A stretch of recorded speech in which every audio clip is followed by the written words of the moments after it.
Hi, I'm Leandro Facchinetti, and let's write some code together, shall we? What we have on the menu today is part 517.7 of the Notestrator app development. It's this app that allows you to draw on top of your computer screen using a tablet like this one.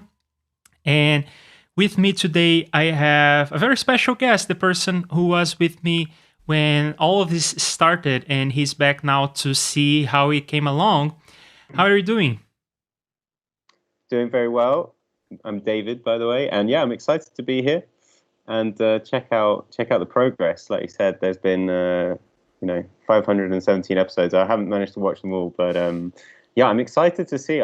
From what I gather, you've built your own kind of front end framework, but I haven't looked at any of the code really. So excited to see how it's progressed. Yeah, so the plan for today is to do the thing that I was going to do anyway, actually. Last Monday, when I last worked on this, I said that, okay, all the features that I was planning on implementing off the top of my head, I think I have them. So now it's time to do sort of a code review, go over some notes. I have just a file in which I was like dumping ideas, and I also have some to-dos in the code base and whatnot. So there are many things that are not complete. And I will also want to have some sort of website for this or whatever. But I thought that today what I was going to do anyway was to go over the code base and see all the things that I want to do and fix and maybe change, refactor stuff. So why not have the person who helped to start this all? And it's always helpful to have another pair of eyes because, as you said, I did create some weird, unusual things. Not necessarily weird, but unusual, kind of unique things in the app. And yeah, Cool. so do you want to jump in? Yeah, sure. I mean, are we gonna go for a demo, or should we just browse the Oh yeah, code yeah, straight away? yeah. That's actually that's actually a great way to jump in. So turning on the drawing tablet, and the app also works with a mouse, but I think that using it with a tablet is kind of the main goal. So I'm going to use the tablet. Uh, so yeah, this is what it looks like right now. Uh, right from the get-go, I already know that I need to restyle this bottom of the menu. I don't know exactly what I am going to do with this section of the menu, how I'm going to present things. I can show you all the Mm. features. So you can draw. It's a little bit off the screen for me, but maybe that's just my Oh, I think that's that fine. That's Skype probably may Skype. truncate things, but Yeah, yeah. how about I do this? Oh, that's great. Okay. Thanks. Yeah, I'm probably going to forget because I am monitoring what is going to YouTube, and YouTube doesn't have any crops, but Skype does. And yeah, But it's the tiniest slither anyway. It's not really gonna make a big difference. yeah, but just So remind me to move things around if you need, because okay, I I won't will do. see the problem myself. In Mhm. any case, so yeah, for one thing, it's scrolling, so that's already terrible. But Yeah, the bottom it's of the not the menu best. needs to change. Mhm. And I may do a style pass on the whole menu. But in any case, so we Mhm. have different colors, and Mhm. these things are keyboard shortcuts. So the numbers and letters are Mhm. keyboard shortcuts, which are also working. So now I'm using my keyboard to change I love colors. the animation of the center. I think I did see you build that very briefly. I can't remember how you did it, but that looks really good. Oh, I would say how? the scaling. Yeah. Yeah, the way that this works is actually very simple. There is always a dot Mm. in the middle, but I use CSS to scale it to Yeah. 0% when the thing is not checked. Hmm. So Makes yeah, sense. it's super, super simple. It's really nice. It's really nice. Yeah, Do you invert it for the white one? sorry? Do you invert it? Oh, you do invert it for the white one. That's good. Yes. And of course, it doesn't make sense to write in white over here, but it makes sense to write in white over here. So if you have a dark Yeah, mode yeah. going on, you may want to switch to that. And Hmm. um, yeah, all of these tasteful little details, like when you put your cursor on top of the thing, increases in size Mm-hmm. just a tiny bit. And yeah, the little dot in the middle needs to be in a different color for white. But I thought it was necessary to have some colors, but then black and white. Not exactly black, not exactly white, but How do you calculate? Is the like inner color manually configured, or is it based off of the shade? If you see what no. I mean, you've got one exception, right, about the central highlighted or the active circle, which is at the center of the circle, and only the 0 is black and all the other ones are white. So is it manually configured or is it like I forget, determined but I from think what that the color? way I did it is I have an option. When I'm setting the colors, I have an option to set the inner circle, and the default is white. And I think I only use that option over here on this one. Makes sense, yeah. And the intent of the app is to be kind of hands off. I don't want to give too many options. It's not really a drawing app. It's more like a note-taking app or a presentation kind of app. So in that spirit, I'm not planning on allowing you to switch colors. I have a fixed palette, and I think it's good enough for most purposes. So until someone really, really wants that, I will not switch to different colors. So yeah, it was just basically a default value. And in this case, I use a different one. So I have different stroke widths. So this is the default, but I also have a thinner line and a thicker line. And I have three different tools. So there is the regular marker. Then there is the highlighter, which is not 100% opaque. And it's also a little bit thicker. Yeah, nice. I like the cursor as well. Yeah. So this is also, of course, a custom cursor that is not a cursor in the traditional sense. I tried to use custom cursors because in CSS you can set different cursors. Like you can set a pointer or the default cursor, pointer being the little hand. But in theory, you would be able to set an SVG or a PNG or whatever as your cursor. In practice, I tried that and it did not work out well. Some browsers don't support this, and of course, we don't care too much about cross-browser compatibility for the app, but I'm planning on taking this drawing engine and reusing it on, well, just making it a standalone thing that you can use on your website if you want. So, for one thing, I wanted to make it like a PWA or something. You could install it as a Chrome app or something. I don't know. Something like that, yeah. I don't know if that. For one thing, I am planning on having the marketing website for this just let you draw on top of the website, so you can just start trying the app right then and there. Oh, yeah. So for that, I do care about cross-browser compatibility, and also it seems like the version of Chromium that is in Electron right now, in this latest release of Electron, does not support that kind of custom SVG cursor. So the solution is I hide the cursor. This is not an actual cursor. Just hide the cursor. And then I have an SVG that I set to track your cursor. So when you move your mouse, I move the coordinates of that SVG. So it's a fake cursor. Makes sense. And also, of course, I have an eraser. So the eraser works by deleting the whole thing. So when I am in eraser mode and I put my cursor down, anything that touches the eraser goes away. And it so happens, I think that the eraser follows, the eraser follows the stroke width. So the stroke width determines the radius around the eraser that affects. So I'm in this mode, I am pressing down the cursor.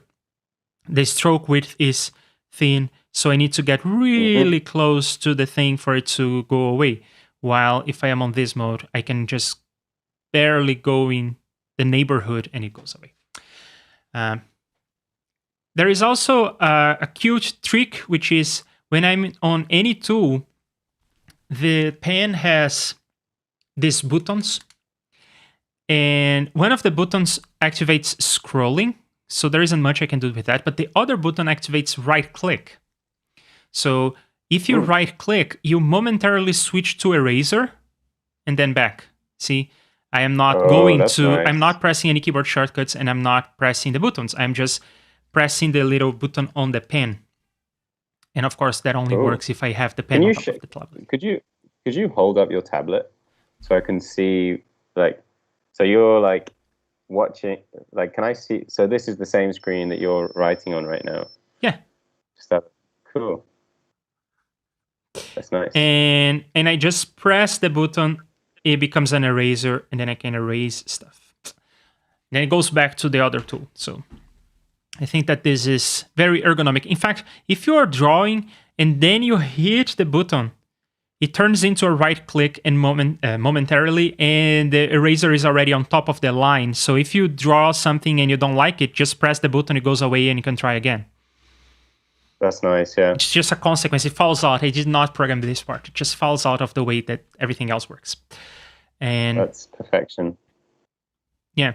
And another thing I did that unfortunately you cannot see is I think I did this last Monday. I implemented support for multiple displays, and I have your monitor. I see you, and I see the chat and everything on this second monitor. And I can draw on that second monitor. I cannot show you that, but it's there. So. Okay. Oh, cool. Yeah. In fact, there is some activity on the chat. Hi, Bo, is saying, hi, guys. I heard there is no coding stream for tomorrow. I did not hear that, so I don't know what Arya and I talked about. So, David, I don't know if you know this, but on Tuesdays, I usually go to IDQD Sound. It's Arya's channel, and we write some code for Reaper. So processing audio in real time, that kind of thing. And Bo is saying that tomorrow there will be no stream, but I don't know. Arya didn't talk to me about it. I was up for that, for streaming tomorrow.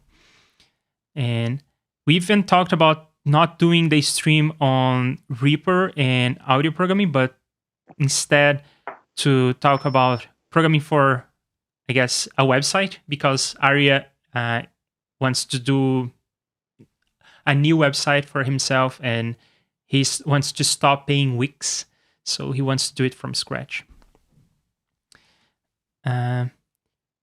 Oh yeah. Cool. So what's this fade thing? Sorry? What's this fade thing? Oh, yeah. So, yeah, Bo, by the way, maybe we are going to do the website. Maybe that's what we're going to do. I don't know. Last time I talked to Arya, he was up for doing the website because he wants to stop paying Wix, and he only has 2 weeks left. So fade is a feature that you suggested, David, and I implemented this. So I think it works better on the highlighter. But the thing is, if you draw something, and then I'm going to lift my pen, then it slowly fades away. And I can go to this other mode in which it's slightly faster. So yeah, one of the things I want to do with this menu is to make it more explicit, because it doesn't really translate, the icons that I have don't really translate the intent, I don't think, on the fade. But in any case, so again, you can draw and it fades away. That's what this is. Nice. And then in terms of drawing modes, I can be in this mode where I'm drawing, of course, and then I can also be in this mode in which I am interacting with the application under. So I'm now interacting with Visual Studio Code, and there is still a glitch here where the custom cursor doesn't really work well. It stays on, you can still see the custom cursor even though I'm interacting with the application underneath. So I guess this is already something that we need to address. Custom cursor doesn't go away on click through mode. But I think that's just useful if you are like drawing a diagram on the corner and then you're writing some code and you want to refer back to the diagram, so you have it there even though you're interacting with the application. And then I have some stuff to hide. You can hide just the menu. And then for that, you need to know the keyboard shortcut to bring it back. But you can hide just the menu. And let me see if this is working. Oh, I suppose I have to be in drawing mode? No, not really. But it works better this way. So yeah, you can hide the menu. In fact, that's, I think, the best way to use the app. If I could. Yeah. Is there a toolbar in the status bar? Status bar thing? Yes, it is right here. Cool. And from there, so right now I hit the menu. So to bring it back, you have to know the keyboard shortcut for now. But you can also hide the whole drawing. And then you can come here to this and go back to the drawing. And it will remember where you were. Makes sense. Cool. I guess it makes sense to be able to re-enable the menu from the thing, but from the status bar, but it's not the biggest. Yeah, the thing about right that now, is if you hide just the menu, like Hmm. this, then you're still in drawing mode, so you cannot interact with this because you are still drawing. See what I mean? It's an overlay on top of everything. So you really have to know the Yeah. keyboard shortcut for that. And probably what I will do is when you enable this as the first time, I will give you a pop-up saying, hey, this is how you get out of here, you know? Or Yeah, there's no real escape hatch, is there? well, the keyboard shortcut is kind of What about- intuitive. It's escape. So if you just hit escape, you're gonna What go about out, mission control? Oh, okay, yeah. which helps. But in any case, then I What have about some mission more control? features here. This just turns off the app. That's simple. You have a reset, Mhm. just erases all the squiggles, and then undo Mhm. and redo. Cool. And Nice. I think I fixed this last Monday. The undo feature works even if you are erasing the whole thing. The undo will bring it back. And if you are in eraser mode and you do an erasing session, so in this erasing session, I'm not taking the pen out of the tablet, but I erased a bunch of things. Then when I undo, it brings everything back. So it is Got it. an undo point for each interaction with the drawing. But Right. So it's yeah. So what does it save? Like the entire state in the stack, in the undo stack? yes, Stack. it is serializes the SVG and stores this string. It's as simple as that. Cool. Yeah. Nice. And then another small detail is that if you start an erasing session but you don't touch anything at all, then it doesn't create an undo block, an undo point. You can see that I'm clicking here, but there is no. Yeah. Got it. Yeah. Makes sense. All right. So yeah. I guess those are all the features that I'm going to include on the 1.0 release, but I have other tricks that I played with. So how do you know when to commit? Or is it just on like pointer up? That's when you commit to the stack, I guess? It's not on pointer up because by then I will have modified the drawing already. It is on pointer down, but it depends on the tool. So if I have something like a pen, then when I put the cursor down, I create an undo point before I start drawing the new line. Mm-hmm.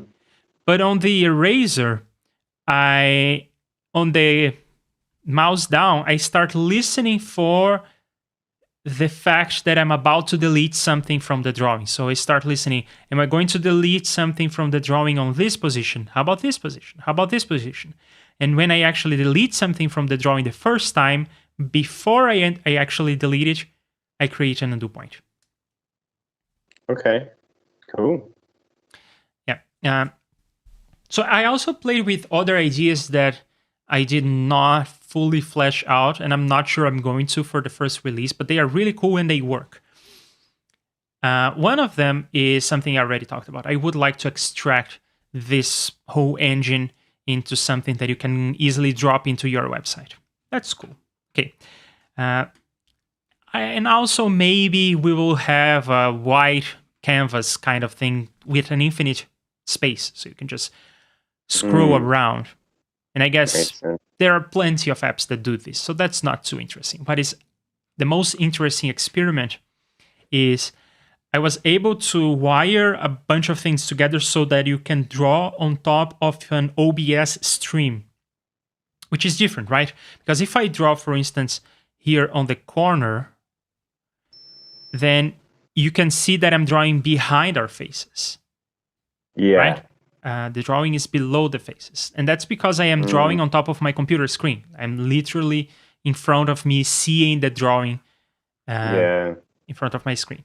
And then in OBS, I'm compositing the scene and putting our faces on top of the thing, which is, I guess, the most common scenario. You want to draw on top of your computer screen, and you may not even be using OBS. You may just be sharing your screen on Skype or whatever. So that's all right. But in some cases, it may make sense to draw on top of the stream, right? So if you have multiple cameras or multiple displays, or suppose that you have like, and this is something that I actually did when I was streaming about Notestrator. I had a Windows computer and a Mac computer, and I would switch between the two because that is necessary, right? I mean, the app is kind of broken on Windows right now. It just plain doesn't work. The window is not transparent. So maybe I would have a scene in which I would have multiple computers, and I would like to be able to draw arrows from one computer to the other. Yeah. That sort of thing. So it's, of course, a more sophisticated scenario, and that's why maybe it will not land into 1.0, but I was able to wire things so that a prototype worked. And the way it worked was super cool. So from the Notestrator app, I would connect to OBS and get a stream of video coming. Yeah. And I would show the user that window. So it's a window with a preview of whatever is on in OBS. And I then plotted the drawing canvas on top of that screen. So the person can draw on top of whatever is in OBS. And then I would get a hold of that drawing and serve an Express app. So it's a web app. In your Electron app, Notestrator, starts the Express server, and it serves this web page that is just the drawing with a transparent background. Just the drawing, not the preview of OBS, just the drawing.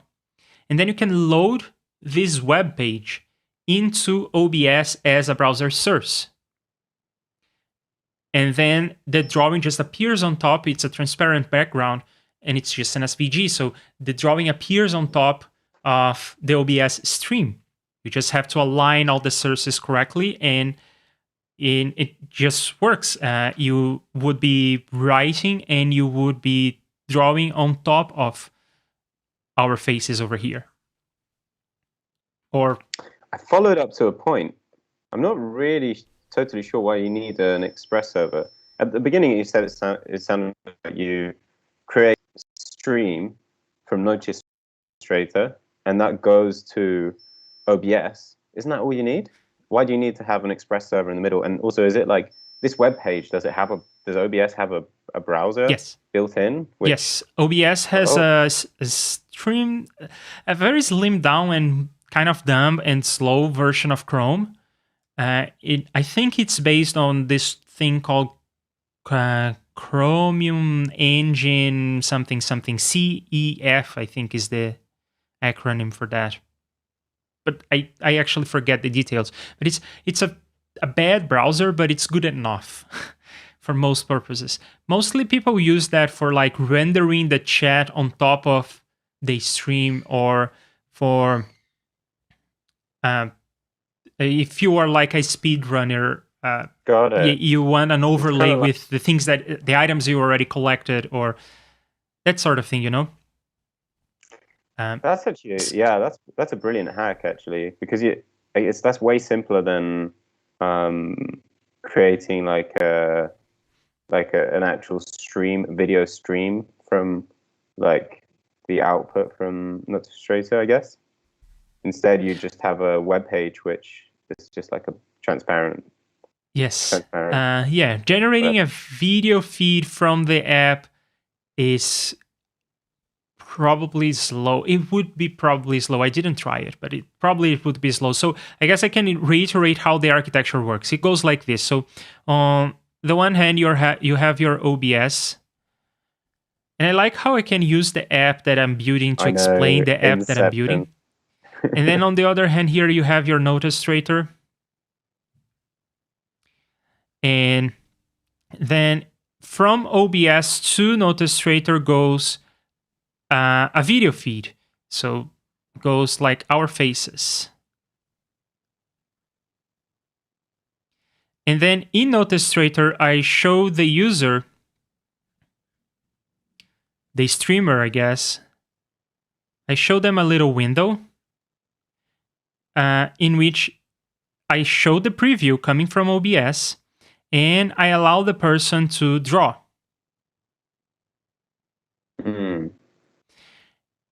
That is just the same engine that you see me drawing on right now. Okay, so the drawing is there, but now how do I get it back into OBS as an overlay? Well, for that, I get a hold of the drawing from this window, and I need to get it into OBS somehow, right? Got it. I could do some sort of video source, but what I did instead is I fire up a web server. This is supposed to be a little cloud for the web server. So I fire up a web server using Express. And then I set in OBS a browser source. So usually you would show something like the chat on YouTube. Instead, you go to OBS, you create a browser source, and you say, I want to show localhost 4000. So OBS is going to go here, and it's going to get this, this page from the app. And this page is just the drawing. So the page that goes out is just the drawing from here. And it's super cool how I synchronize these two, by the way. So there is a connection open between the browser here in OBS to the Notestrator app. So it's not using WebSockets, which probably would be the more common solution. It's using server-sent events instead.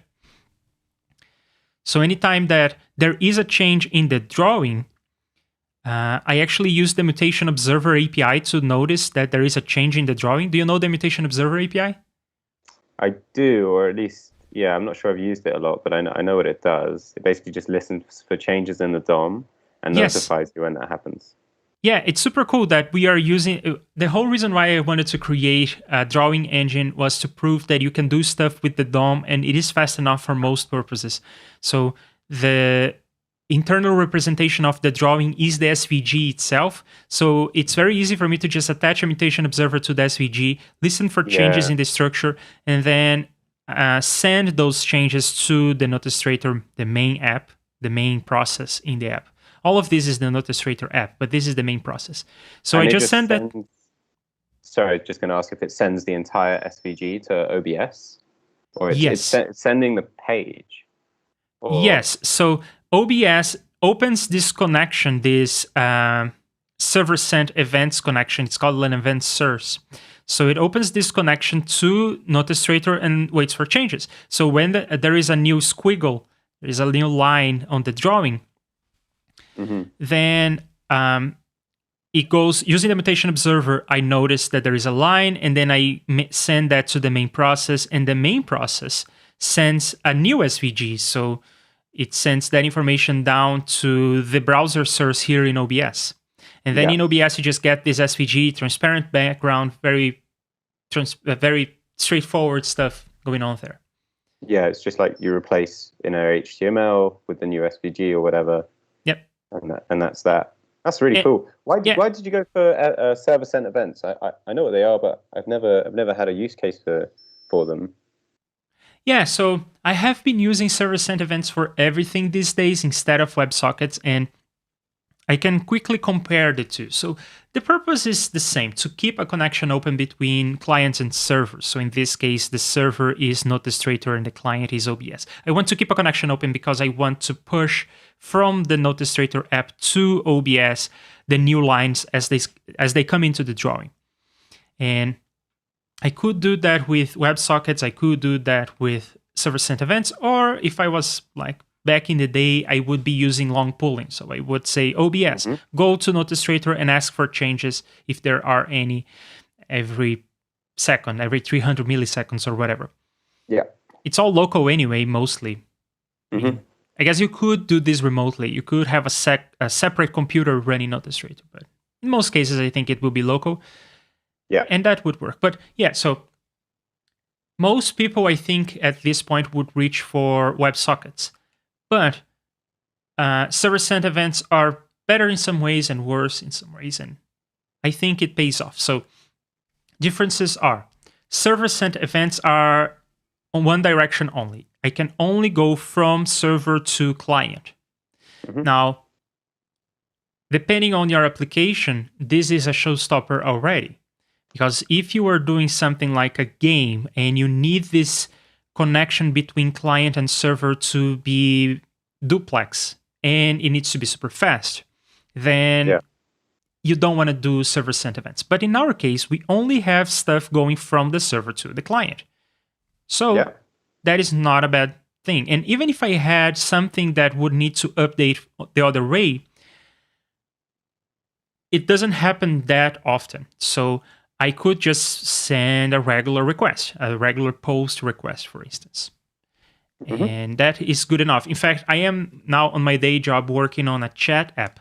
And it is common for you to get new messages from the server because other people are speaking. But when you write something and you send, that's much more uncommon. So I use server-sent events to keep the connection open and push all the messages as they come. And when you write a message, that message goes to the server using a regular post with a regular form.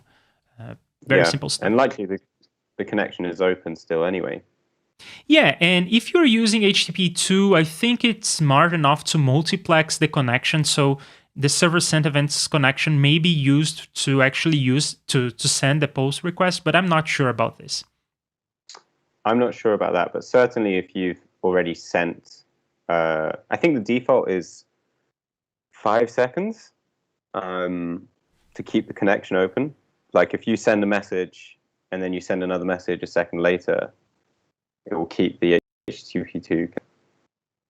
Yeah, and I don't even think I need, for server-sent events, I don't think I even need to do this. I guess that brings me to my next point. So with WebSockets, there are some issues like you have to make sure that the connection stays alive. You have to send a heartbeat for the connection to stay alive. And if it goes down, you have to retry. You have to write the logic for all of this. And of course, there are libraries. I guess there's Socket.io that is a go-to library for many people. It takes care of all these issues for you. But there are annoying things about the protocol, like security is kind of weird with WebSockets, and everything in the middle in terms of reverse proxies and caching servers and whatever else you have in the middle, like you may have something to like CloudFront trying to prevent denial of service attacks. All of this middleware needs to be aware of the WebSockets. If they don't work with, and if you're setting up a reverse proxy and it's not aware of the WebSockets, it may not work. You know what I mean? And server-sent events are just plain HTTP connections with a keep alive. So all the proxies don't care unless they have a timeout, but that is going to be a problem with WebSockets anyway. Well, aren't WebSockets a plain HTTP connection which is just kept alive as well?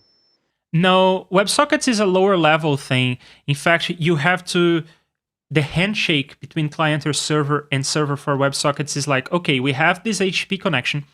Now, do you want to switch over to or upgrade to, I think that the terminology is like, do you want to upgrade to WebSockets, and then it is no longer HTTP. It is over TCP still, but it's a different protocol altogether. So all in all, I think whereas server-sent events, the actual protocol is still HTTP for all the events which are sent down? Yes. It is. Okay, so they still have headers and... Yep, it is a dirt simple protocol. The way it works is, to begin with, to establish the connection, the server is going to send a particular header that reads like content type, event stream, blah, blah, blah. Mm. And then the client is going to just keep the connection open. So it's going to be a keep alive connection. Mm-hmm. And then for the server to send events, it just has to use a particular syntax, which is super, like, it's dirt cheap, it's simple. It is just like data, column, and then whatever.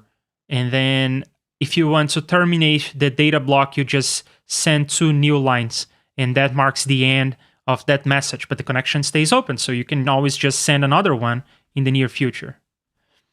Mm. Yeah.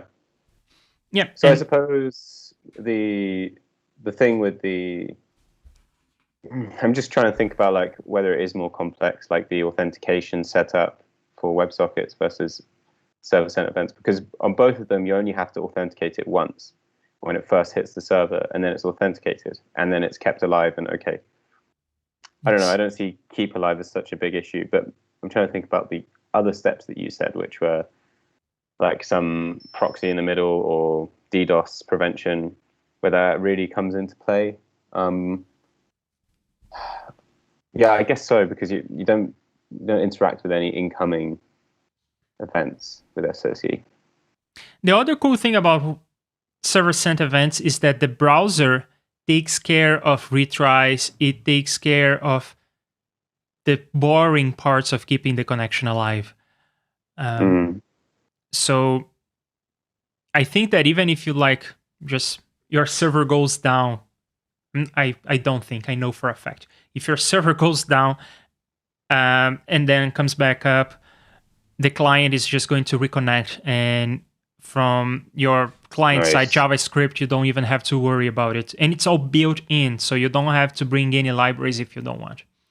And in fact, even for the Express server side of things, there are a couple libraries to implement the thing, but all of them are kind of junky, and the protocol is so simple that I never used any library. I can sort of show you the code over here. It is commented out, but it is there, and I can show you the code for this. It's dirt cheap, simple. It's like 2 lines. It's a header and then a specific format to send the data.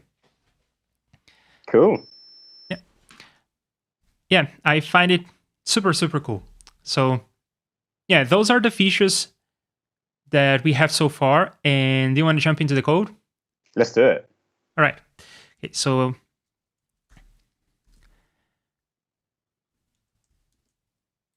no. Everything's in one big file. For now, yeah. It may change in the future. There are some things that could be, I think there will be some things that we'll need to extract. Like if I want this engine to be reusable, I will have to extract this somewhere else. It may even be its own package. For now, it's in a single file because, it's only like, it's not even 2,000 lines of code. And most of them were like junk that I commented out because I was experimenting with this OBS stuff.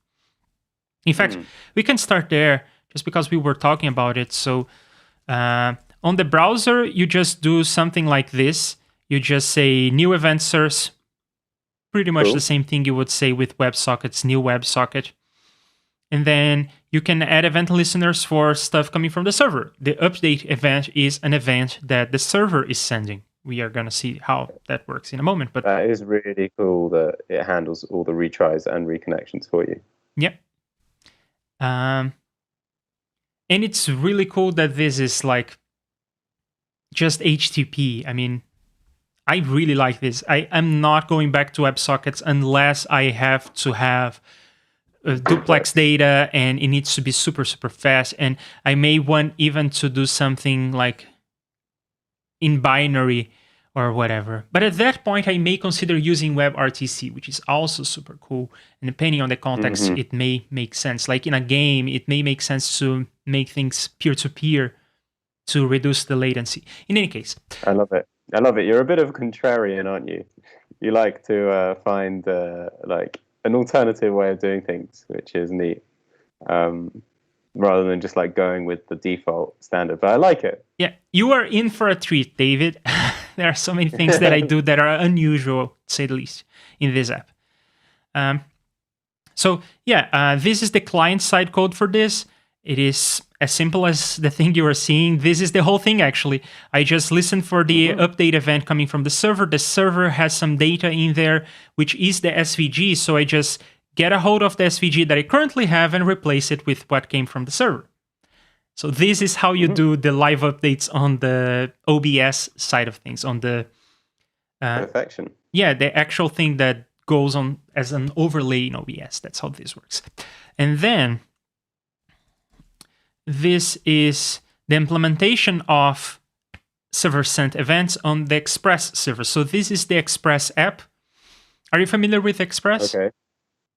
Yeah. Okay. I mean, I haven't used it in a couple of years, but yeah. Yeah. So this is the app, and then I have a route called event source, and then I have to send this header. Yeah. And I use this right here just to force the header to be sent. That's a cheap trick. I could probably have used something like send headers, I think is a function, but I didn't. Okay. And then I remember this response, right? Because I did not close it. Yeah. I did not say and or send or whatever that will close the connection. So it's just, it stays open. And Express is smart enough to know that if I am sending this kind of header, it needs to send the keep alive header. And of course, unless I explicitly close the connection, So if you did send instead of write, it would close it? Yes, if you say send over here, it will close the connection. It will send all the headers, and it will send an empty body in this case, and it will close the connection. Oh, cool. So write is like the streaming API. Yeah, when you are writing, you are at a lower level. Send is an Express thing. Yeah. Write is a stream thing, because a response is a stream. In the Node.js sense, stream in the Node.js. It's not in the OBS sense. Yeah. And then, okay, so I just get a hold of the events. I just get a hold of the response using this event source variable. It's just a variable. Yeah. Because when stuff happens, when I get a new drawing from that browser window that I was talking about, I am just going to check if I have an event source. So if this has occurred, if there is an OBS instance connected to me as the Express server, then I just write. Again, see, I'm using write instead of send. And then I send an event. So this is the format that you need to write in a message when you're using server sent events. And it is event column and then the name of the event, which of course is going to match what we did above on the client. So over here on the server, we are sending the update event. On the client, we're listening for the update event. These two names match. Cool. And then a new line, and then data column. And then over here is the data that I want to send.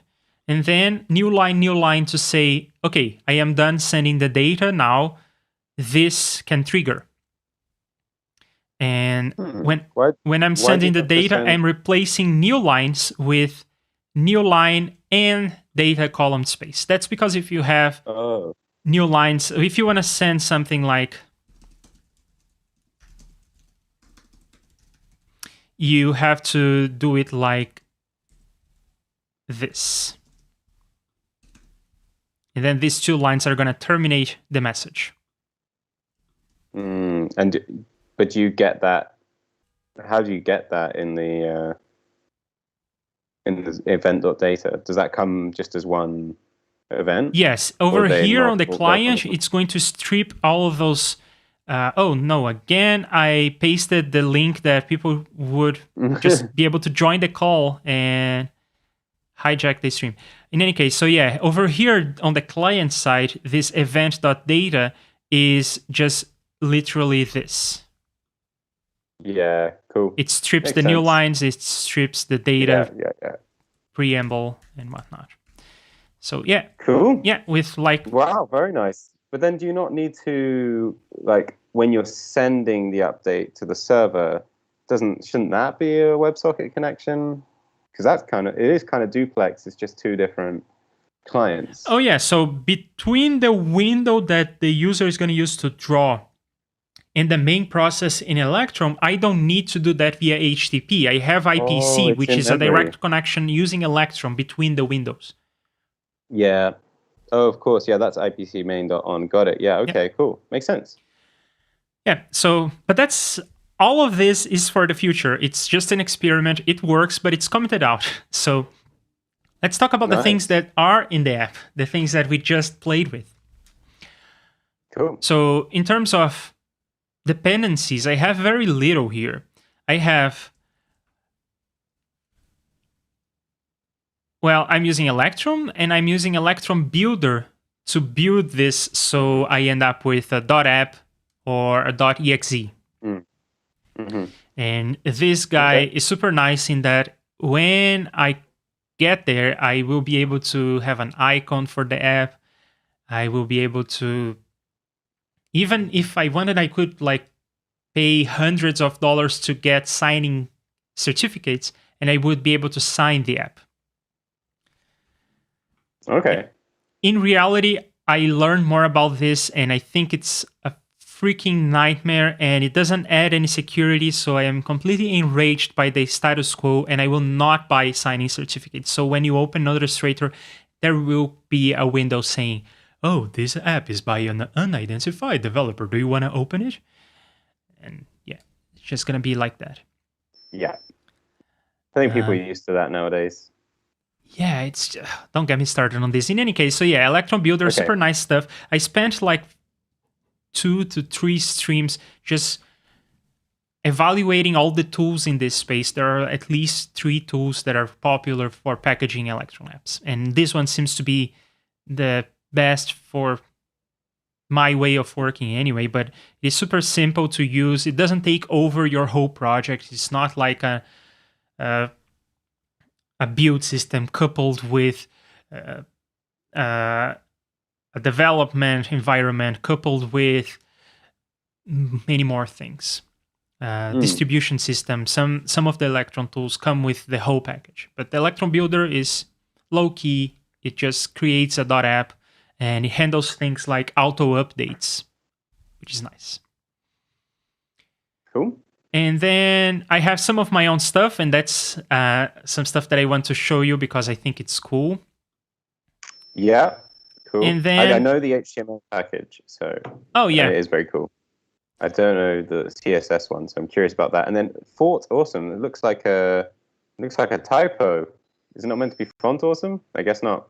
So Font Awesome is the font that I'm using to draw the little icons. Yeah. Font Awesome is the company, the developer of Font Awesome. Okay. Yeah, I'm not a huge fan of Font Awesome. I think there are some better icon packages out there. So do I. So that's another thing that I looked at many options, and it's an easy win as well. It's not like there was one icon, just this highlighter icon that Font Awesome had, and none of the other packages did. And then I went with Font Awesome. But personally, I much prefer icons from Bootstrap. I think they look really nice. And what was the one? I'll see if I can find it whilst you talk. Yeah, so my favorites are the Bootstrap icons. I think they look awesome. And then, if necessary, I would probably go to Font Awesome next. Have you seen Feather icons? I think that's the one. Feather is okay. I know that one. And I like how they are lines. So you can do things like this. You can switch from really thin to really thick. And there is also hero icons. And they are also line-based. So you can change it. As you can see, here is the stroke width. So you can change that. But they are not as complete. We are talking about 200 icons versus, and again, 200 icons versus a couple thousand or 20,000. Okay, yeah, 1,300. Yeah, I guess you could mix and match, but then it would look pretty. I don't know. Yeah. Yeah. I kind of am mixing because for the little logo over here, which is Yeah, just that's a the nice first logo, by sketch, the way. but that one is Bootstrap. Cool. So what is your favorite? Okay. Feathers? Yeah, probably not font awesome. It just looks so 2010 or 2013. Yeah. Another one that is kind of okay is the Google stuff. So Oh, I hate material design in general, but I don't know if that's the same thing. yeah, I don't like the way it looks. That's just it. I like the diversity. I mean, how many icons do they have? It's Yeah. like thousands. They have icons for Yeah. every freaking thing. I don't think they have a highlighter though. Hmm.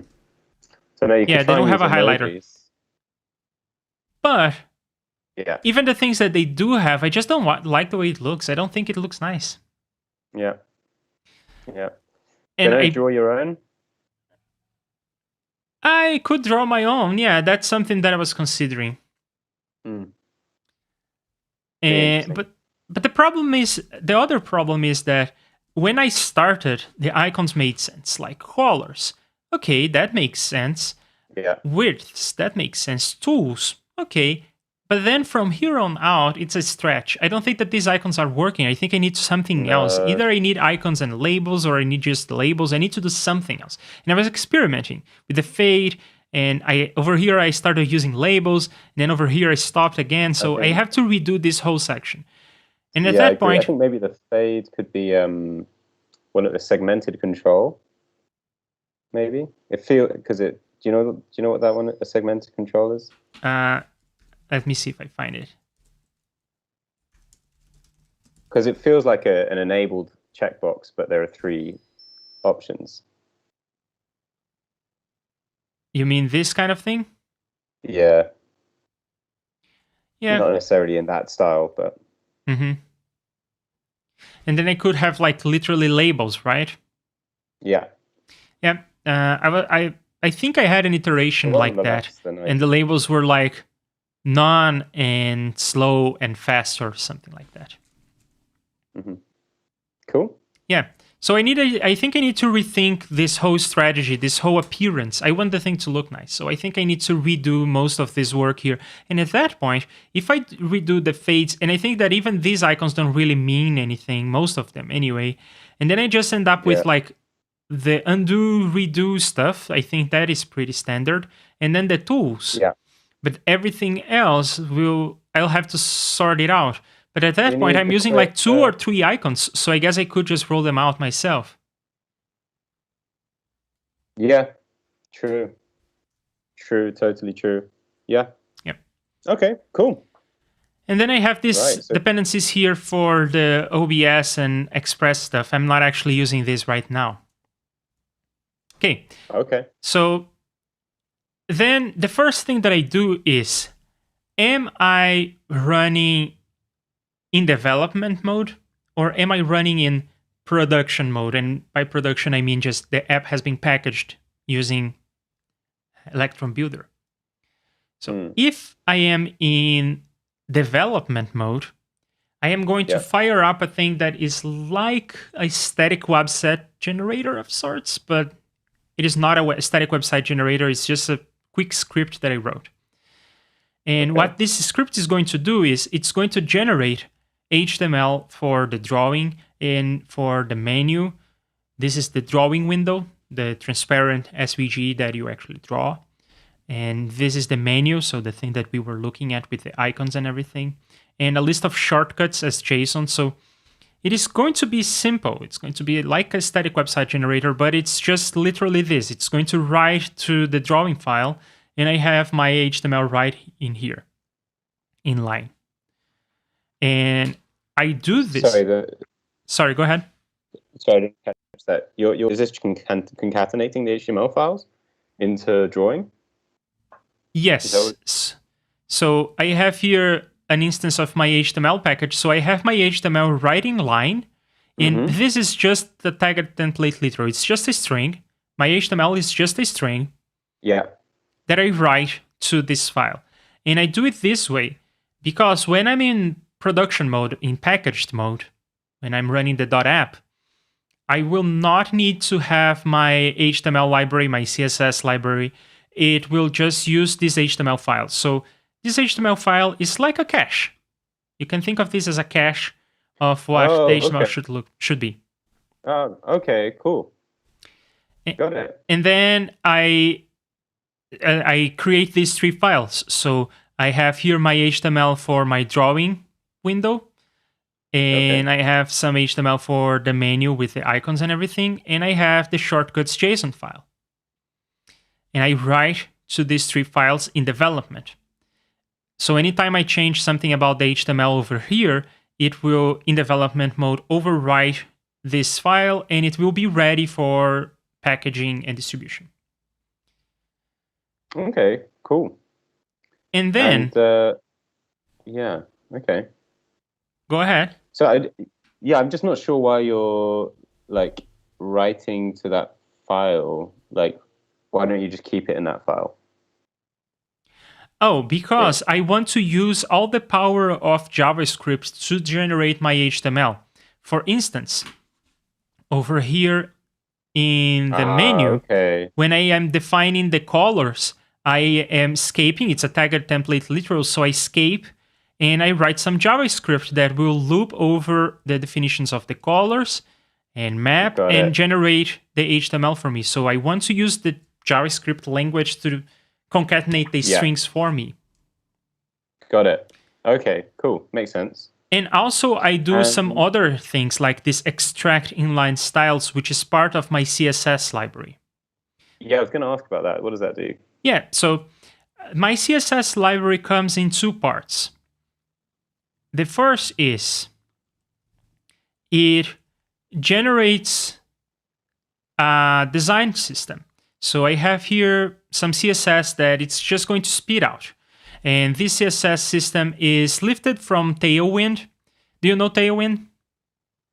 Yeah, never used it, but I know of it. Yeah, so it is this lovely little CSS framework that is unlike all the other CSS frameworks that people usually use. So that's why it's gaining traction, because it is different. Isn't it pretty similar to Bootstrap?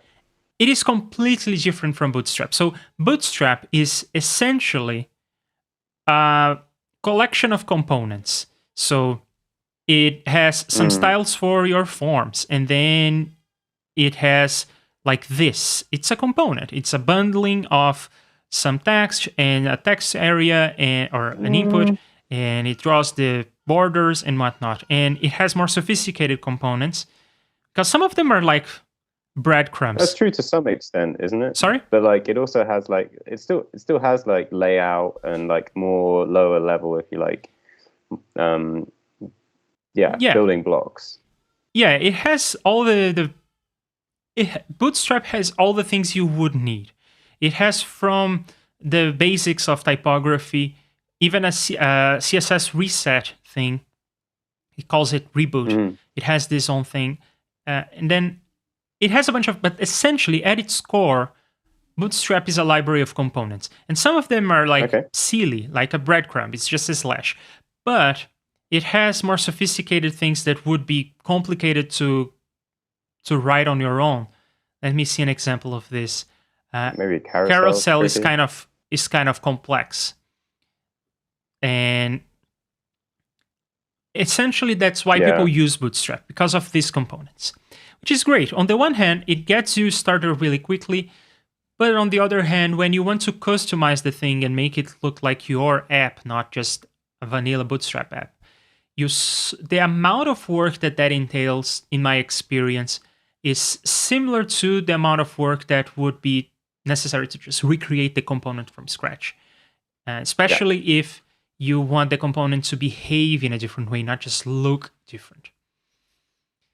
And makes sense, yeah. And this is I'm not throwing any shade in Bootstrap. I think it's a great project. And in fact, I think that the best way to come up with your components in many cases is just to borrow from Bootstrap. See what they are doing. Look at the code. It's beautifully written. super componentized and modular. You can just go to the place where you care about and read from there, and it makes a lot of sense. And the community is active, and there is a lot of documentation. And if you send a contribution to the project, they are going to look at it, and you will learn from the experience. I mean, I sent a contribution that was That's like a really good idea, two lines actually. of code that was changing something trivial, and they did some really in-depth research about all the consequences of this change in the code base, and I learned a lot from doing that. Yeah, no, that's a really good idea, actually. Like when you're building your own style system, to just like, okay, what components do I need? And then just like copy all the naming from Bootstrap, because they've obviously thought long and hard about the naming, and naming is easy to screw up. So, Yes. yeah, it's a really good And idea, also actually. the HTML structure that they came up with makes a lot of sense. And in many cases, even the JavaScript, you can sort of look at how they're doing stuff, and it's very well written and documented. Okay, but they are essentially components. While Yeah, okay. Tailwind is not components, there isn't a single component. If you go to their documentation, there isn't a single component over here. There is nothing like carousel going on. What Tailwind, I don't even know why people put them on the same bucket. I mean, I know because they are advertised as CSS frameworks, but I don't know why they advertise themselves as competing. They are not competition. They are so different. In fact, yeah, I wouldn't even call them CSS frameworks. I would call Tailwind, if Bootstrap is a framework, and I think it is because it came first, then Tailwind is an approach, it's a philosophy, it's more like SES. It's a different language for writing CSS. Because what Tailwind is a bunch of what they call utility classes. So if you want your background to be gray, you use a class called background gray 100. It's the color. And then it comes with utilities for all the things you would expect, from colors to margins and paddings and other things like floatings and flexbox and whatnot. Okay, so it's a different way of writing. But what is the advantage of Tailwind? Why do people are so happy with Tailwind these days? Well, because it's not a component library, so it is straightforward to make the thing look like your app. It's just a different way of writing CSS. You're still gonna write CSS. And then what is the advantage of Tailwind? Well, it's that you can co-locate your structure, your HTML, with your styles. And at first, it may seem like, okay, co-locating these two things feels a lot like writing inline CSS. Yeah. Isn't that a bad idea? And I would say that no, it's actually a great idea. I don't know why we don't do that more. I mean, it's the whole philosophy of components, right? The whole thing that React brought to the mainstream. You are co-locating the structure with the styles. And if you're using a component like the React components, you are co-locating the behavior as well and co-locating the state management and whatnot. That is just object-oriented programming to some extent. And I really like that. And I'm not alone. That's why Tailwind is taking off. And also because the Tailwind documentation is amazing. In the end of the day, Tailwind is just a different way of writing CSS. So this is about the same. It amounts to the same as setting a background color. But when you get to the weirder corners of CSS, their documentation is so visual, so easy to understand. Let me go to floats, for instance. I mean, just look at this. It looks great. You at a quick glance, you understand what floating is. Yeah. And it's lovely. The documentation is great. They have awesome videos in which they recreate some user interfaces using Tailwind. They also have a book, not about Tailwind, but about design for mainly programmers. So it is a book about design for programmers, which is like, And I learned a lot from... refactoring UI. Oh yeah, I read that. It's brilliant. Yep. It's really nice. I learned a lot from reading this book. And I think that this advertisement is too strong. Bootstrap is great, but Yeah, it's an awesome book, nevertheless. So Yeah, it's brilliant. Yeah, that's a really good point. I suppose it's yeah, it's because basically your classes almost always describe a component, or traditionally that's what they do. And here instead, classes in Tailwind are just shortcuts for CSS. They're just like, yeah, shorter names for inline CSS. yeah, It's interesting. I guess the only concern is like, are there going to be any like performance concerns? Like, how many permutations of like yeah. background color and shade, and are there going to Yes, be, and like exactly, you have exactly. So the solution is threefold. There is the old way with two different solutions and the new way. In the old way, they generated this huge file, like 5 MB worth of, I think about 3 or 5 MB worth of CSS. Mhm. A 3 MB file of text is a huge file. And then in development, you would serve that file. And then it would have all the possible combinations in there. It's cached. It's fine during development. Yeah, even then, the browser kind of struggles to render that much CSS. Mm, And then in okay. production, what they would use is this tool called Purge CSS. Purge CSS is part of the Post CSS umbrella, in case you have heard of that. And what Purge Yeah. CSS does is like super simple. It is so simple and it's great. It just looks at your text file and it tokenizes your text file. So here's my Electron app. It's going to tokenize my Electron app, and it's going to come up with tokens like app and is packaged and HTML and extracting line CSS. And it's going to cross all the tokens with the class names in your CSS and get rid of anything that isn't mentioned. Now, this is great because there is very little configuration involved. There are some downsides, like for instance, if you generate a class programmatically, like in Tailwind, there is a class called, let's see.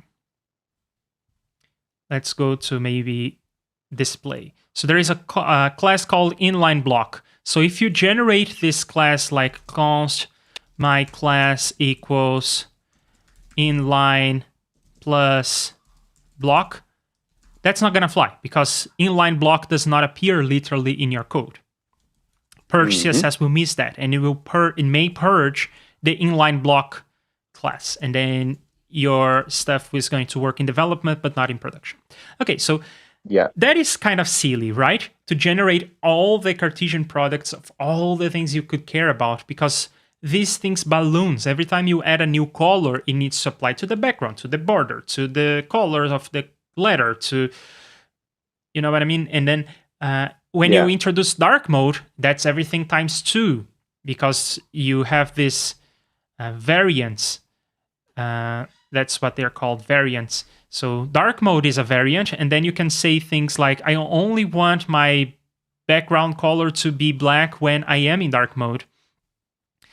Cannot seem to find an example here, but there was one in the front page. So for instance, this thing is going to add something that is only for small screens, for instance. So all the possible sizes, all the possible colors, all the possible margins and whatnot, times small screens, big screens, times black. So see, Yeah. this is medium screen. This over here, which is behind our faces. But Yeah. this is medium Yeah. screen. Yeah. Yeah. So you can imagine that this is a huge exponential blowout of the combinations. Yeah. Yeah. Which is silly. Okay, so that's silly. The newer version of Tailwind. Permutations or combinations? Sorry?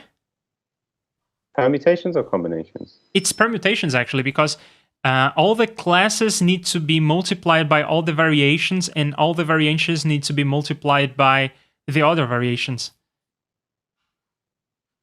Yes, but I guess each class is a combination of different classes, right? I guess so, yes. Yeah. Okay. But in essence, Cool. people behind Tailwind were cautious of adding colors and whatnot because they knew that it would just make everything would make the framework bigger. So they need to be cautious about this. But they came up with a different solution, which is more forward thinking, literally. They just look at the source of your file and they find all the classes that have been mentioned, all the tokens that could stand for a class in their system. They recognize patterns like the flex keyword and this prefix, and they just generate the classes that are necessary. So it's forward thinking in that way. It doesn't generate all the combinations and prune. It just generates the things that you would need. So this is the just-in-time compilation of the CSS, as they call it. Okay. But this is just the technical part. And I find Tailwind to be brilliant, super well documented. But this whole thing about pruning the file, pruning a big file, or looking at the tokens in your file, I just find that implementation not elegant. I don't like it. Yeah. But in essence, what they're bringing to the table is really cool. It's just inline styles. Why can't I use inline styles? And also, don't they just sort of like, won't there be loads of false positives if they're just like looking through JavaScript? Like you might say flex and gray like lots of other times, and they'll generate and serve all these style CSS classes that you're not using. Yeah, but that's always okay to generate a couple more. It's not going to be too many anyway. Well, what if it's like, one which need, like, for example, MD flex. Now you have to multiply that by all of the other ones. You know what I mean? No. So if you mention in the source code MD flex, it's just going to generate MD flex. It's not going to generate flex with all the other screen sizes, and it's not going to generate medium with like background color. No, yeah, that's true. Yeah. Okay, so I really like this spirit, but the things that I don't like about Tailwind, and the reason why I actually never use Tailwind directly in any project is, first of all, you have to learn this kind of a new language on top of CSS. And it's nice that it's terse and it's not that hard, actually, once you get the hang of it. P stands for padding, and BG for background, and H and W for width and height, and MG is for medium, and so forth. So PT is padding top. So once you get the hang of it, it's not too bad, but it's a different language. And it is weird to generate these CSS classes, and every once in a while, the classes will not have something that you need, so you are going to need to write CSS anyway. Just don't like the implementation, but I do like the spirit. So this is similar to inline styles. Why not use inline styles? That is the question, right? So there are some good points for not using inline styles. First, designing with constraints. And I think this is huge. You read refactoring UI, so you know the value of having just a palette of choices, not all the choices in the world. So when you have something like BG gray 100, it means that you have 10 flavors of gray. You don't have all grays. Just have 10 flavors of gray that work well together and have been already decided from the get-go by a designer who knows what they're doing. Great. So designing with a design system helps a lot, especially if you're just designing in the browser, as I usually do. I just design in the browser. I don't use Figma or Sketch or something. I just start building stuff. And I find that productive. I find that actually preferable, because an app is not a mock-up. It's all about how it changes when you interact, how it flows when you're scrolling, what happens when you put the cursor on top, what happens when you click, what happens when you're expanding and contracting stuff because you are clicking on different buttons. So I find that designing in the browser is productive, but you need a design system for that to fly. Okay, so we need a design system. That is essential. I really appreciate having that. Okay, what's next? Responsive design. This is all about these variations. You cannot do this with inline styles. There is no way for you to, in an HTML file, if you have a div with some styles in there. I think I know where we're going with this. I'm guessing you have some shorthand for generating these. inline styles or classes somehow from your library. You see. Okay. So over here, if I want, for instance, flex to only apply when the screen is medium size, I cannot. I mean, Yeah. this boils down to display flex, right? This is what this utility class is doing. And then what I would like to do is to be able to say at media, maybe mean width of, I don't know, 320 pixels, something like that, right? This is what I wish I could write, but I cannot. This is not valid inline styles. Okay. Yeah. And how about the other one? Hover, focus, and other states. So I wish I could say when I am in hover, how about a background color of something else? Yeah. Also can't do this. Can you do before? You mean pseudo selectors like this? Yeah. Cannot. No, not possible. Okay, cool. Okay, so, okay. Okay, I do like the spirit of CSS, of the spirit of Tailwind, of co-locating stuff. I do like the design system. I don't like how there is sort of a new language on top of the thing. I don't like the build system. Can I do something else? So I created Leofax CSS. That's what this library is all about. It is introducing Leofax CSS. Yeah, cool. Yeah, exactly. This is the marketing pitch for the thing. Yeah. I want to convince you that this is a good idea because I have never actually explained this to anyone. Okay. And if I can convince you that it's a good idea, then that's a good sign.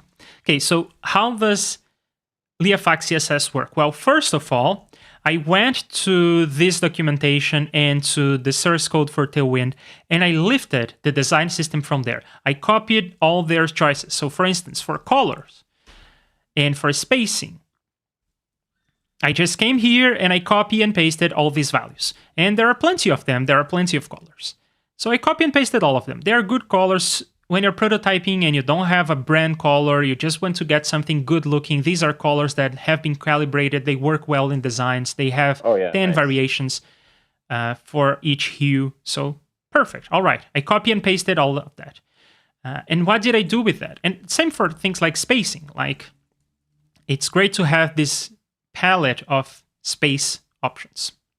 Sure. Well, what did I do with that? I created what are called custom properties in CSS, sometimes also called just CSS variables.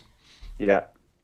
And are they the basis for CSS like paint modules?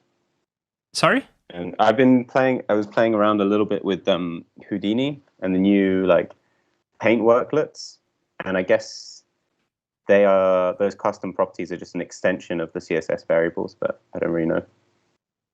I don't really know Houdini all that well.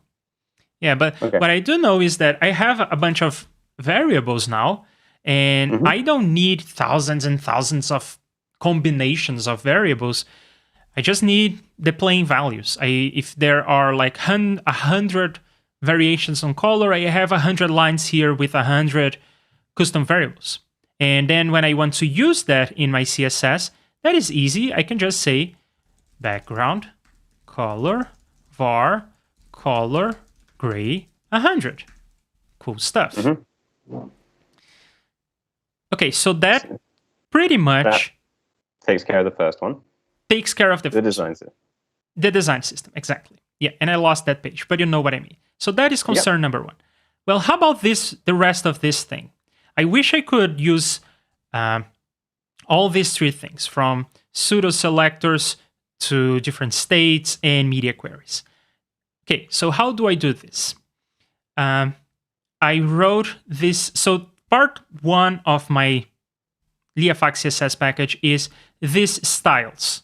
I lifted everything from Tailwind, and I also did some research of my own. So Tailwind has this reset.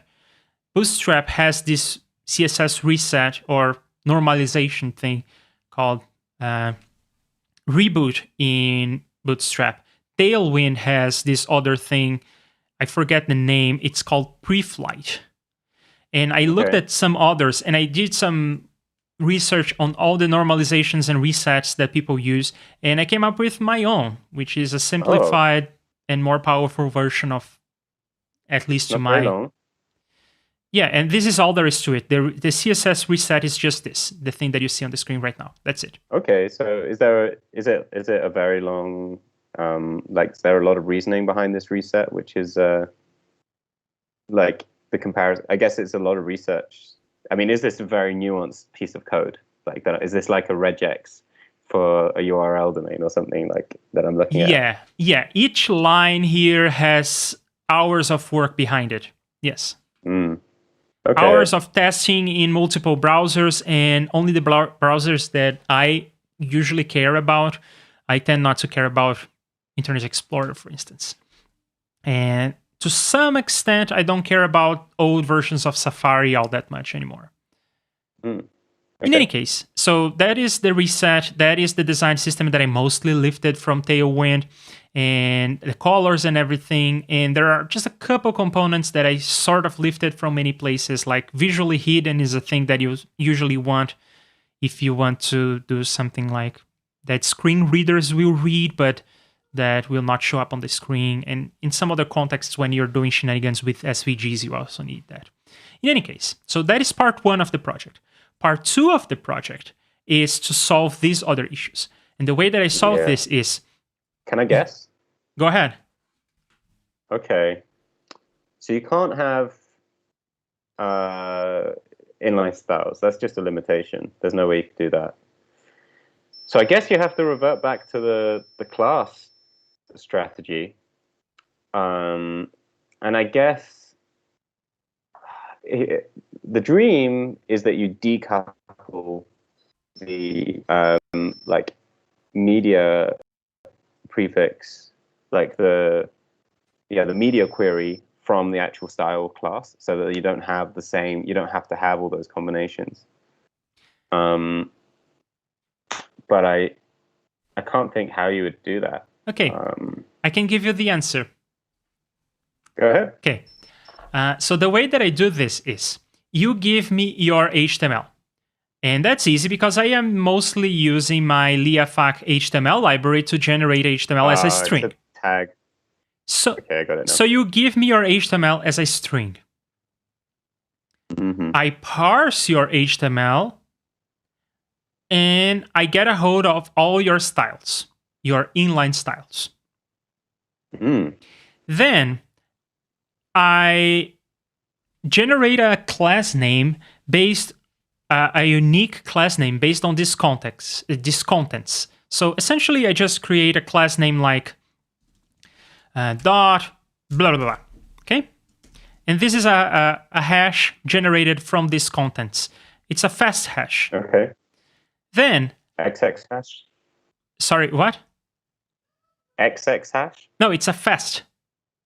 It's a fast algorithm for generating this hash. It's not something like SHA. That's too slow. It's called Murmur. No. 2. Yeah, no, XX hash is another one. I was just wondering which one. Oh, yeah, I have never heard of this other one, actually. I'm using Murmur 2. That is super fast, and I'm actually using the implementation from CSS in JavaScript library called Emotion. I'm just, in the implementation of my CSS package, I'm just literally depending on the Emotion hash library, which implements Murmur 2. And it's super fast. And it generates this. And then I cut and paste. This is what I do in my JavaScript, okay? I parse your HTML. I look at all your styles. I cut and paste into something that looks like this. And then you also have to write an ampersand here for this to be strictly correct. But in any case, then I just... So this is not valid CSS, right? But it's CSS nested. And there is even a CSS proposal to allow for nesting, but right now you can think of nesting like CS CSS, SAS, right? SAS has that, Stylus has that, Less has that. All the variants of all the preprocessors have that. that notion of nesting. So it's very natural to think about that in terms of nesting. And then I run something that is not Sass, it's not Less, it's not Stylus. It's just post CSS nested. It's a library that just processes nesting. All it does is process nesting. It's not like Sass. Sass comes with its own language for variables, for looping and whatnot. No, just nesting. All I need is nesting, because when you run the thing that unnests this code, it ends up like this. So I'm going to more or less run the unnesting algorithm from that package. Yeah. Yeah, you don't do that yourself. Being a compiler guy, I thought you might write the parser, but it'd be a huge waste of time, I guess. Yeah, so you see where this is going, right? So it's just unnesting. To emotion and style components, really. Yep, I was inspired by that, of course. And then I just say class of this weird name. And then all of these styles are going to apply. So with this simple solution based on nesting, I get media queries, check. I get these kinds of, what is this called? Pseudo selectors, check. Then these pseudo elements, check. I can even do more crazy stuff that you just wouldn't be able to do with Tailwind or anything else. Suppose that you have some other divs in here, or maybe not divs. How about we have like section in here, okay? Then in your inline style, you could have something that would target the section. So you have your background color. Yeah. You have your before that you actually need to write like this. You have your before, and then you can also just target section. And at the end of the day, it's going to be dot blah, blah, blah section. That's the selector that is going to come out of here. So you can target selections. You can target parents if you want. You can do things like, how about header ampersand? Because when you run the unnesting thing, this is going to come out as header dot blah, blah, blah. So you're not actually targeting parents. You're targeting the context in which you appear. Absolutely powerful stuff. It's mind-blowing what you can do with this. And of course, if you're not careful, then you can have a lot of spaghetti, because you can target stuff from all over the place. So you have to be careful about what you do and where. You have to be tasteful about the context. But the same is true of Tailwind. You have to be tasteful about how you use Tailwind, or you will end up with spaghetti, because these things, if you start just copy and paste willy-nilly, they add up and you end up with inconsistencies. So the solution really is just don't write spaghetti. I love it. Okay, two questions. I'll try and remember them now before I forget them. So the first one is, like, how do you share and inherit styles? And the other one is, I guess, can you configure shortcuts? Yeah, those are the two. Yeah, so it is all still based on the same thing. So suppose that you want to have some sort of global style. And this occurs frequently for me when I'm doing the body tag, because I want to have things that are going to apply to the whole project. So in here, I will have an @root, and this is a special thing from Sass. I think it works in Sass, but definitely it works in post-CSS nested, the thing that I'm using. So if I write something in here like section color pink, or better yet, var color gray 100, right? Using the design system. So when you write it like this, in the CSS, it is just going to take this section and put it at the top. So in your CSS file, it will just appear at the top. But of course, nesting still applies. So if I had something like this, it would turn that into section div, for instance. So over here, I can have a bunch of classes, like box, whatever. Yeah. So that's good for global things, for the components. I would maybe have a carousel here. right? In the body. But when I am in a particular context and it makes sense, like, so maybe this div is my cards. So I have something like this, and this div is the container around the cards. Right then and there, I can just start defining. Oh my god, auto-completion is crazy. So I can just define what a card means. And now this, of course, will expand into the generated name card. So I created an inline component. Yeah. I guess the huge other benefit of this compared to style components is with style components, you have to ship with this. And this, like, post CSS and everything else, it kind of has to be live in the app, like all that JavaScript, which does all that transformation and hashing and everything. Whereas this is all static, pre-compile step, pre-build step. Yeah, in this particular app, because this is, I didn't want to ship my libraries, because my library here is parsing HTML, right? So it's using JS DOM. It's a whole HTML, CSS parser. It tries to emulate the browser to be super robust, and it's a big library. So I don't want to ship that with my Electron app. So what I'm doing is just, I am pre-compiling everything. So you can think of this as a static website generator. But on my web servers, I just have Leofax CSS running on the server. And then I compile all my CSS on the server. And I ship plain HTML, CSS, JavaScript to the browser. It's a breeze. Yeah. Yeah, makes a lot of sense, gotta say. Thank you. Okay, cool. And the final one was, can you add shortcuts? What kinds of shortcuts? You're kind of against it, I guess. But it is pretty convenient from my experience, like having like MX or like P2 for like, or P20 or whatever for padding 20.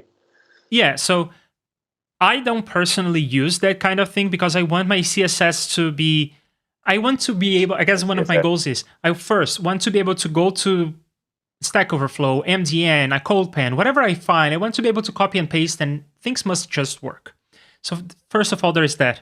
But also, if you are reading my code and you find something weird like aspect ratio, whatever, and you see something like this and you don't know what this is about, because it's somewhat new, then you must be able to just find this on MDN, right? That's one of my goals. So I could try to create a shortcut for this, but I don't like that idea. So I know that I'm writing more and my code has more lines of coding there, but I think it's better. Makes sense. It's more explicit. I prefer that to sort of having to parse a new language. That's just a personal preference. But that said, if you want, you can just put more stuff in the post CSS chain. And then you can have a post CSS processor for your shortcuts. And how do you modify the theme as well, actually? Oh, I guess that would just be an input to the function. That can be an input to the function, but it doesn't even have to be that hard. I mean, if you want to have a new color, for instance, in your body tag, you can start with like,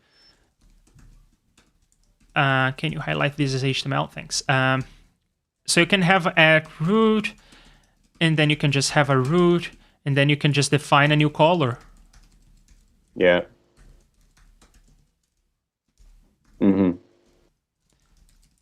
Yeah. Right? Well remembered, yeah. Okay, interesting.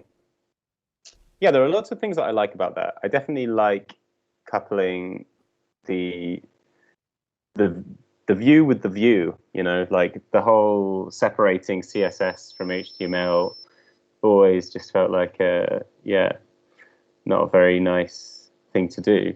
And then I suppose writing the class, I also really like that it's static, totally static. You don't have to ship any JavaScript to get this. That's a really good thing. And then I guess it's a little bit. Well, first of all, the class names are going to be less readable, so it's going to be harder to identify the HTML, like what class that corresponds to. Like if you're looking for a particular class. I can show you what this looks like in practice, okay? So this is my day job, and I am actually using this on my day job. So let me show you, for instance, this thing. So over here, you can see all the generated names. And yes, the names are meaningless. Yeah. They are just the hash. So you have to click on the thing, and you have to look at the properties for this class, which is, I guess, is behind our heads, but I can move it over here. So these are the styles for this class. And if you abuse the power of selectors because of the nesting, because you can do the thing I showed you, like with the cards, where you can have an inline component like that. If you abuse that, it can be hard to track what's going on. And there is also this issue here. You can see that I have repeated the class name several times. This is a hack to solve a problem of precedence, because I want your inline styles to take precedence over everything else, like inline styles normally would. But especially if you have some sort of nesting going on in your selectors, you want the inline styles to always take precedence. So what I do is a quick hack in which I just put the class name 6 times, and that has a higher specificity of 060, as you can see here. So that usually works, unless you have 6 nested selectors. Wow, I did not know this trick. What's this specificity 060? What does that stand for? So this is how you overwrite to have the same level of specificity as an inline style? It is not going to be the same level of specificity. Oh man, that word is difficult. Hard to say. It's not going to be the same if you have an actual inline style here. So let's do this real quick. I can just have an inline style by defining something here. So I can say what can I do? I can do like, oh, this is not too interesting. Let's go to something that has a background color like this one. So this one has a background color of gray 100, right? So if I do an actual inline style, like if I say background color of var color rows 100, it becomes red, right? Because this has higher precedence. So if you put an actual style, inline style, it's going to take precedence. So this trick is not as powerful as like important. Important takes precedence over everything. But if you are not mixing and matching with other solutions like emotion, style components and whatnot, and if you are not abusing the selectors too much, because if you have a selector that is 7 levels deep, I think it's gonna win over my class, my repeated class, right? Because I think that I'm not really sure what problem you're solving with this repeated 6 times class. Oh, so suppose that in my body, I have so in my body over here, I have a selector that. So suppose that maybe, how about this, instead of being, okay, let me select this one. So this is not a div, this is like a section, okay? I'm just going to put a different tag here so that in my body, I can have a selector. Well, actually, I cannot write this in the browser because the browser is not aware of my library. But suppose that I have written in the code for this, body, div section, right? Yeah. Just nested like that. That has a higher precedence than a simple class, because body has a class, it's this class, and then it has a bunch of nested selectors, so it has a higher precedence. So it takes over. But because I am repeating the class name here 6 times, this takes precedence. So it's just a small issue that 99% of the time you don't notice, but I ran into that, so I fixed it by using this hack. And it's a common hack, actually, when you need to sort of bump the precedence of a class real quick. You just say the name twice in the CSS, and it bumps the specificity of that class. I didn't know that. That's an interesting one to know. Yeah. I guess, yeah. I guess maybe let the user suffer and make them do the specificity themselves. I mean, I guess what specificity do you expect the style? I guess the other thing is, like, couldn't you just leave the style inline, which needs to be inline, and then just extract the stuff which doesn't? I could, but then I would be getting deeper into the territory of parsing stuff. Yeah. Which is kind of okay, but there is a bigger issue. So the issue is, suppose that you have a tight loop, hundreds of elements on a table, and they all have their inline styles. When you're using my lovely little Leofax HTML library for doing that, you see me doing this, for instance, in the color stuff I was showing you before, right here, right?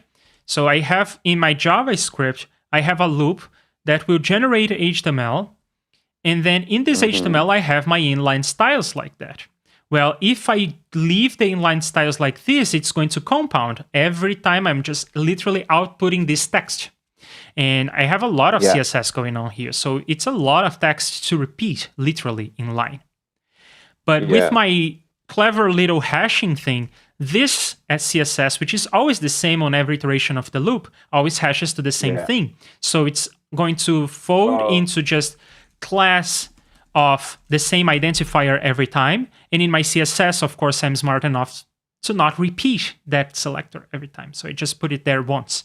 So I end up with less. But it's not quite. I mean, yes, that's a great point. It means that, like, you can deduplicate. You have a pool of classes. But if you look at that example, that exact one, you've got color is interpolated every single time. So it will create a new class for every single one. In this particular case, yes, because I am using this power. But in general, I don't need it. I find that in 99% of the cases, I am doing this kind of thing where it's static. In this case, it is dynamic. You're right. And it's only because I want the background color of the thing to be the color of the thing. But in general, you can see that I don't do this. So for instance, let me go to the tool. In the tool, I don't think I have actually any inline styles over here. I extracted them into classes. What you really want, the real dream, is that you have a base class which is for all the stuff which doesn't change, and then for the lines which do, you have like additional classes or inline styles for those little bits, right? That could be done, but I don't think it's a good idea because in CSS things cascade. So the order of declaration matters. Oh yeah, it is important. And there is also precedence. If something is in line, it's going to take precedence over everything, like I just showed you here in the making the thing red example. So to keep things less surprising, I think it's better for me to just explain, whatever you do in the style part of your HTML, whatever you put here in this style is just going to be nested in the way that I explained. And you can just pretend that it's nested. So you can use the ampersand like you would with Sass. And you sort of build an intuition as to how this is going to work in terms of precedence and everything and the order of cascading stuff. When you get into more complicated territory, when you are doing components within components, that matters. You want the thing to be predictable. Yeah, I totally accept that actually trying to make part of it inline is not predictable, and the most intuitive way to do it would be to abstract this or generalize it into a class or whatever. But I still think that the like line 566 should be a class, and then 567 to 568 should be another class, and then 569 should be another class, and then the rest of it, presuming there's no other variables, can be another class, like the entire thing. And then they're in order, and then they are like dry, if you like. Yeah, but then again, how do you, from the CSS, how do you get this? I am interpolating this color variable in my JavaScript, and I'm generating this as text. So when I get to the CSS part, which is parsing the HTML, I no longer have the information that this is the thing that changes on this one. And it's very rare that you have to do this. So it's very rare that you end up with this situation. This is actually an atypical example. I mean, I have been using this I don't think so. I mean, my experience is that you like, it's very often that like you have active and inactive styles, and like it's pretty common that you have like variants, you know, and there's a lot of shared text, and like it ends up being lots of duplicate text. Yeah, if you have something like hover and active, that's fine. You can just throw them in. The thing that would maybe duplicate something is if you have essentially dynamic CSS based on something like, and this is something that comes up very infrequently, but it does. So sometimes you have to do some sort of thing like, is my user logged in? In that case, put some red in there. You know what I mean? Yeah. And this is something that is not common, very atypical in my experience. I would disagree. I'd say it's very common. But even so, just coming back to, you said like you don't really know this at the CSS processing step, but you don't know that in post CSS, but you know it in your template tag literal, right? Yeah, but my tag template literal is not aware of HTML whatsoever. It's not aware of the structure. It doesn't try to parse anything. You can put. But it could be, or it could put some like, you know, some tombstones there so that you could do it later. But yeah, in fact, I do have an idea that I think will need more structure on the HTML part. I think it will need to have the HTML as a proper tree, not as just text. But I haven't gone there yet. I'll leave that for later. But it's a crazy idea about how to do dynamic pages that update in real time with data coming from the server without you having to write a single line of client-side JavaScript for that. Would you mind? It sounds a little bit like, oh, we've gone into dark mode. Yeah, it is nighttime. We need to wrap up. But yeah, okay. You were going to ask? No, that sounds like, is it Basecamp? They produce something like... Yes, Hotwire. The Hotwire is an inspiration for what I'm building, but what I'm building is simpler from the developer's perspective, but more sophisticated in the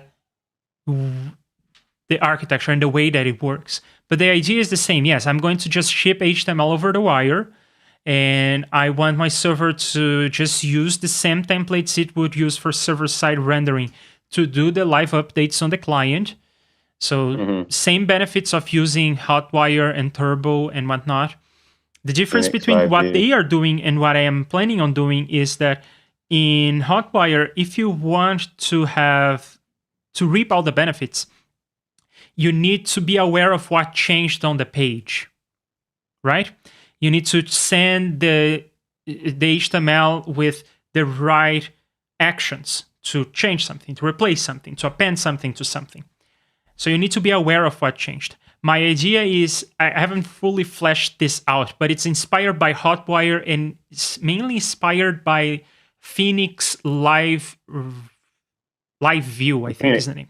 I just said that. Yeah. I haven't looked into Phoenix Live View, but I'm aware of it. I've never used it. But yeah, go ahead. In fact, what I'm planning on using, I already started doing this in Courselore, my day job, and it works. I have a working prototype, but I have not extracted the thing and generalized it. So there is no Leofax Hotwire or Leofax live updates or whatever. In any case, I'm using the same library as Phoenix, the live view stuff. What I do is super simple. I just compile the HTML on the server, right?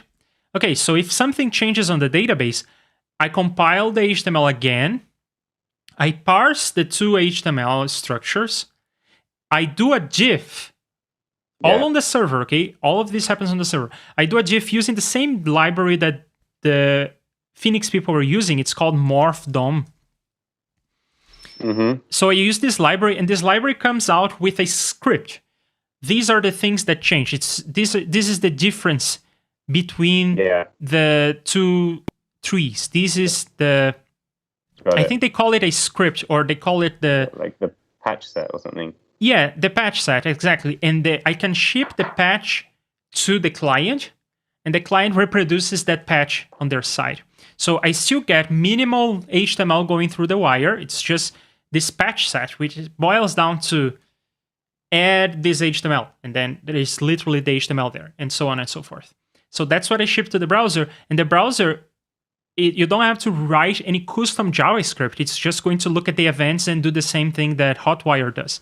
But the whole structure of how things are wired is much more automatic by using Morph DOM. But if I do that, when I fully flesh this out, then I will need to parse this structure in order to use Morph DOM.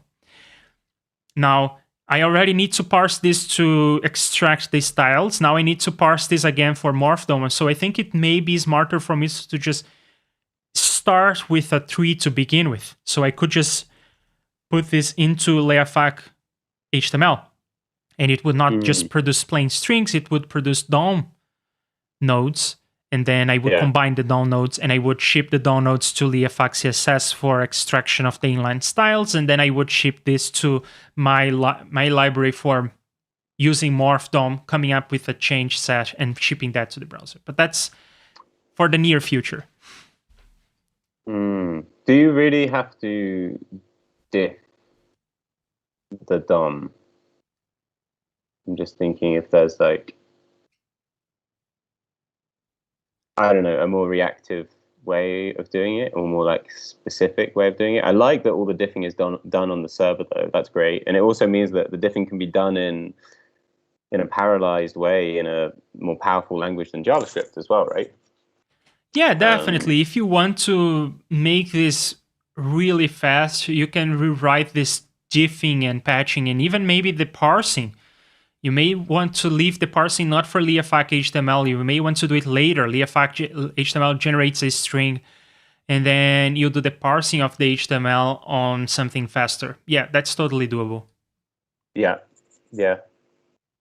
Very interesting. And then, but I guess you still have to ship quite a lot of JavaScript to actually apply the patch. Yeah, so the thing that applies the patch is...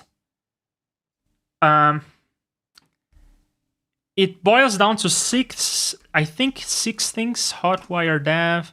Let me see if I find this doc real quick, because they have this notion already in Turbo. What is it? It is the handbook, and then they have Turbo Streams. Maybe I should go to the reference for Turbo Streams. So yeah, the JavaScript that you have to ship is JavaScript that knows how to append. That's a single DOM call, prepend, single DOM call, replace, single DOM call, update, and remove, before and after. Yeah, so you have to ship some JavaScript that will know how to do these things. You can imagine that this JavaScript is probably like 30 bytes. Yeah, but doesn't it still have to traverse the tree to know where to append and prepend and stuff? Like, it's not just... Oh, yeah, but that is a query selector, right? You just say, I want to append to what? To this DOM. That's true. Oh, that's true. Yeah, it's just a query selector. That's a very good point.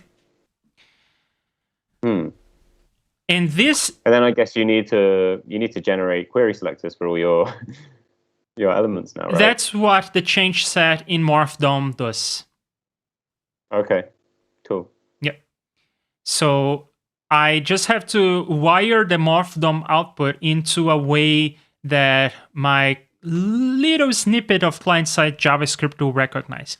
And that's the part that I haven't actually glued together. So in my prototype, my working prototype for my day job, what I do is currently I ship the whole HTML to the client. I do the Morph DOM stuff on the client. So I ship Morph DOM to the client, and then I do the change set. But of course, it's much smarter to do it on the server because it saves you from shipping more of them to the client. It saves you from running the GIF on the client. It saves a lot of bandwidth as well because you don't ship the whole HTML. So it needs to be done on the server, and it can be done on the server. That's what Live View in Phoenix does. It's just not what I'm doing right now because I wanted to ship course lore. Yeah. At some point, it has to get deployed, right? Okay. Yeah. Wow, super interesting. I guess you're running low on time.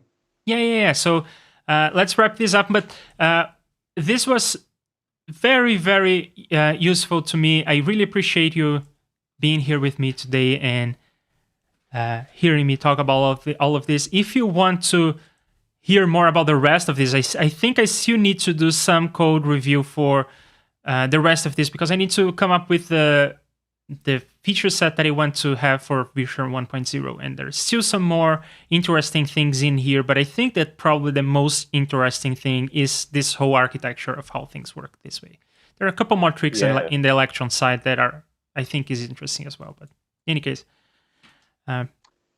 Yeah, absolute pleasure. I've really enjoyed it. Let's continue it some other time soon. But yeah, fascinating to see you reinventing the wheel. It's always the funnest thing to do.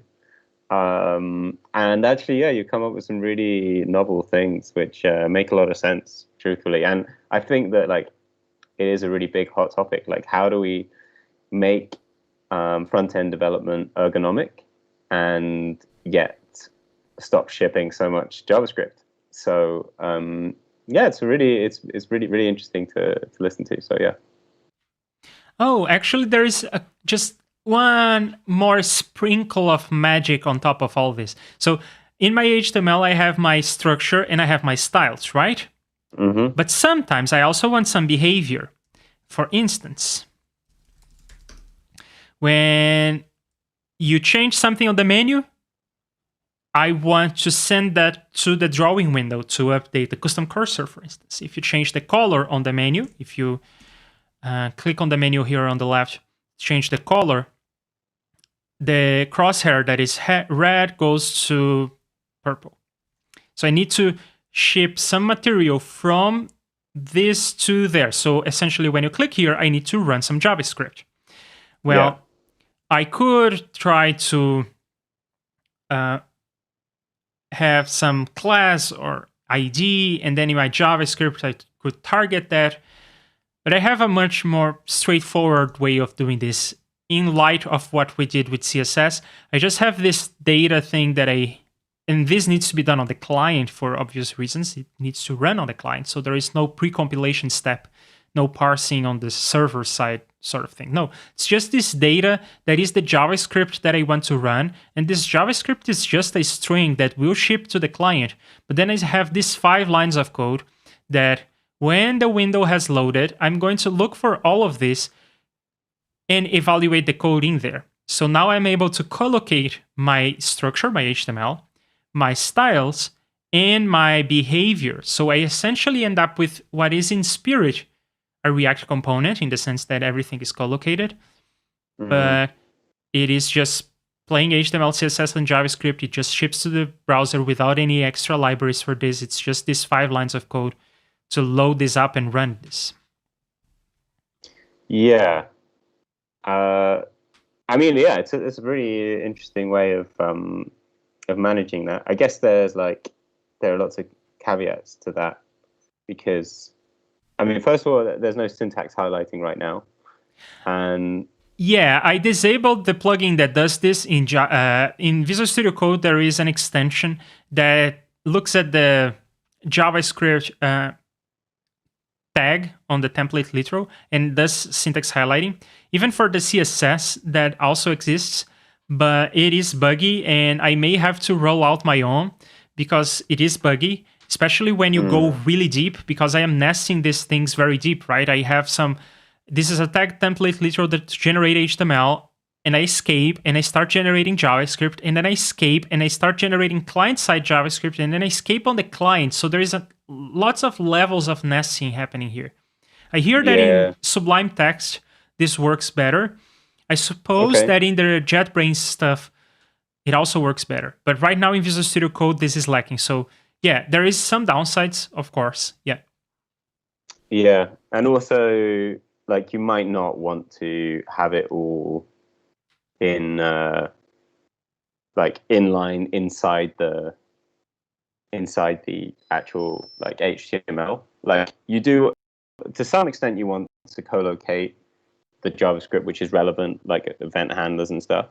But to some extent, you also want to have like a store and separate, traditional MVC. You might have like quite a complex store, and you might want to actually like dispatch a function which then operates on the store, which could be in a Yeah. web worker or something like that. So Yeah, exactly. Yeah. So I have an example of this in this app. So when you are changing the custom cursor or you're pushing stuff into the undo stack and that sort of thing, that's an example of that. I have a store. It is not super complicated.